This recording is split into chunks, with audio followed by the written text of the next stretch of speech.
Oscar Wilde की एक छोटी सी कहानी। एक आदमी मरा। जिंदगी में लोग जो करना चाहते हैं सब करके मरा। बड़ा पद, बहुत धन, सुंदर स्त्रियां, जो भी मनुष्य की आकांक्षाएं हैं सभी को पूरी करके मरा। परमात्मा के सामने न्यायालय में उपस्थित किया गया। स्वभावतः परमात्मा नाराज था। उसने कहा, बहुत पाप किए तुमने। तुम्हारे पास अपने किए गए पापों के लिए कोई उत्तर है? उस आदमी ने कहा, जो मैं करना चाहता था वह मैंने किया और उत्तरदायी मैं किसी के प्रति नहीं। परमात्मा थोड़ा चौंका। उसने कहा, तुम हिंसा किए, हत्या किए, खून किए? उस आदमी ने कहा, निश्चित ही। तुमने धन के लिए लोगों की जानें ली, तुमने व्यभिचार किया, बलात्कार किए? उस आदमी ने कहा, निश्चित ही। लेकिन उस आदमी के चेहरे पर सिकन भी न थी, न अपराध का कोई भाव था, न कोई चिंता थी। परमात्मा थोड़ा बेचैन होने लगा। अपराधी बहुत आए थे, ये कुछ नए ही ढंग का आदमी था। परमात्मा ने कहा, जानते हो तुम्हारा ये बार बार कहना कि हाँ निश्चित ही मैं तुम्हें नर्क भेज दूंगा। उस आदमी ने कहा, तुम भेज ना सकोगे, क्योंकि मैं जहां भी रहा नर्क में ही रहा। अब तुम मुझे कहां भेजोगे? मैंने नर्क के सिवाय कभी कुछ जाना ही नहीं। अब तुम्हें और कहां भेजोगे जहां नर्क हो सकता है? अब तो परमात्मा के चेहरे पर पसीना झलक आया। कुछ सूझा ना उसे। अब तक के सारे निर्णय, अब तक की लंबी सनातन से चली आती हुई घटनाएं कोई काम ना पड़ी, कोई फाइल सार्थक ना मालूम हुई। उसने कहा घबराहट में कि फिर मैं तुम्हें स्वर्ग भेज दूंगा। उस आदमी ने कहा, यह भी ना हो सकेगा। परमात्मा ने कहा, तुम आखिर हो कौन? मेरे ऊपर कौन है जो मुझे रोक सके तुम्हें स्वर्ग भेजने से? उस आदमी ने कहा, मैं हूं, क्योंकि मैं सुख की कल्पना ही नहीं कर सकता और हर सुख को दुख में बदल लेने में मैं इतना निष्णात हो गया हूं।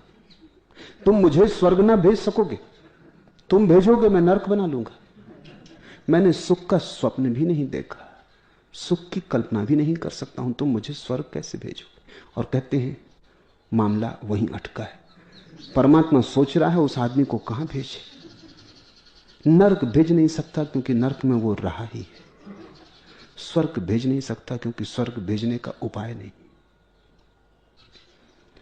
इस कहानी को ध्यानपूर्वक समझने की कोशिश करना।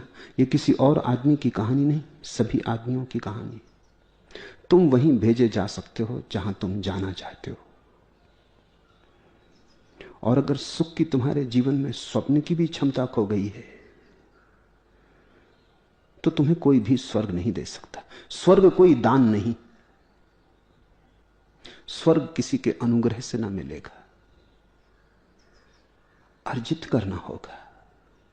सुख भी सीखना पड़ता है, सुख का स्वाद भी सीखना पड़ता है।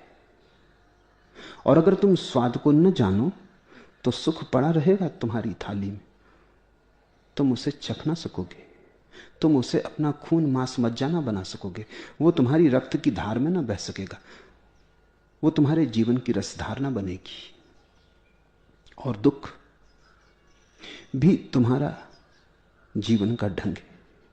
तुम्हारे हाथ में जो पड़ जाता है तुम दुख में बदल देते हो।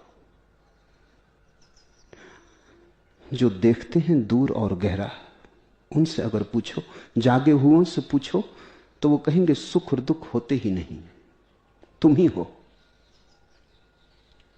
वही घटना सुख बन जाती है किसी के हाथ में, वही घटना दुख बन जाती है। कोई उसी घटना को दुर्भाग्य बना लेता है, कोई उसी को सौभाग्य बना लेता है। सारी बात तुम पर निर्भर है। तुम अत्यंतिक निर्णायक हो।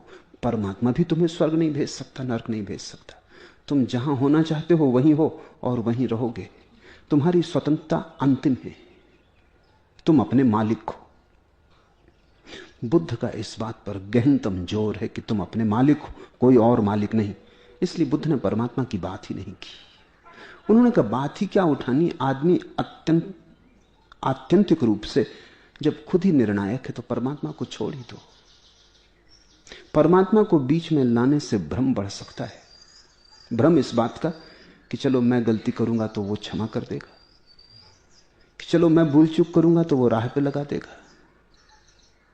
इस भूल चूक करने में सुविधा मिल सकती है। परमात्मा की आड़ में कहीं ऐसा ना हो कि तुम अपने को बदलने के उपाय छोड़ दो।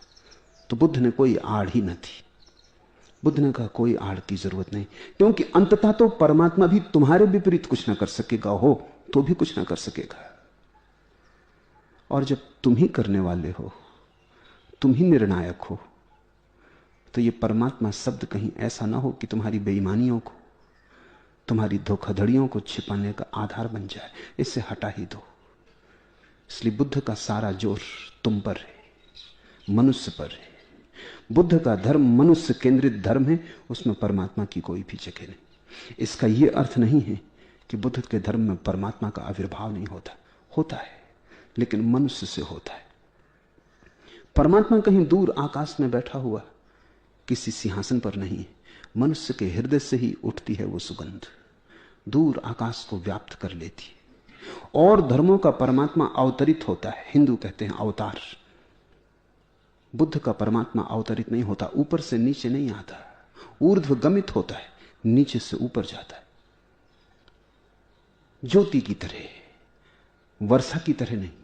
वर्षा ऊपर से नीचे गिरती है, आग जलाओ लपटें ऊपर की तरफ भागती।